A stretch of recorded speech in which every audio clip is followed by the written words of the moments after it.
Hello, ഇന്നൊരു cooking video ആണ് കേട്ടോ. മഴയൊക്കെ പെയ്ത് തണുത്ത് വിറങ്ങലിച്ചിരിക്കുന്ന ഈ ഒരു സമയത്ത് വൈകുന്നേരം ചായയുടെയൊക്കെ കൂടെ വളരെ എളുപ്പത്തിൽ നമുക്ക് ഉണ്ടാക്കി കഴിക്കാൻ പറ്റുന്ന ഒന്നാണ് കേട്ടോ ബജി.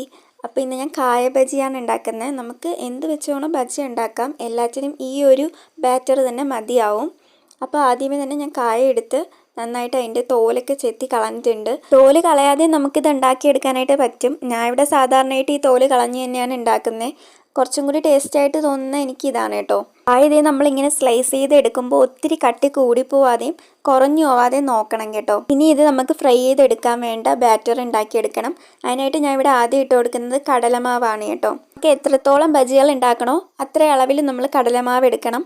അതിനുശേഷം മൈദമാവാണ് കേട്ടോ ഇട്ട് കൊടുത്തത്. പിന്നെ മുളക് പൊടി, പിന്നെ കുറച്ചുകൂടി കളർ കിട്ടാൻ വേണ്ടി കാശ്മീരി മുളക് പൊടി, പിന്നെ ഉപ്പ്, അതുപോലെ കായം നമ്മൾ വെള്ളത്തിൽ കലക്കി എടുത്തിട്ടുള്ളതാണ്. ഇനി ഇതെല്ലാം കൂടെ ചേർത്തിട്ടാണ് നമ്മൾ മാവ് മിക്സ് ചെയ്തെടുക്കുന്നത്. മാവ് ഒത്തിരി കട്ടി കൂടി പോകാതെ നോക്കണം. അതുപോലെ വെള്ളം പോലെ ആവരുത്. ഫ്രൈ ചെയ്തെടുക്കാനായിട്ട് നമുക്ക് കോക്കനട്ട് ഓയിലോ അല്ലെങ്കിൽ സൺഫ്ലവർ ഓയിലോ ഏത് വേണോ ഉപയോഗിക്കാം. ഞാൻ ഇവിടെ കോക്കനട്ട് ഓയിലാണ് കേട്ടോ എടുത്തിട്ടുള്ളത്.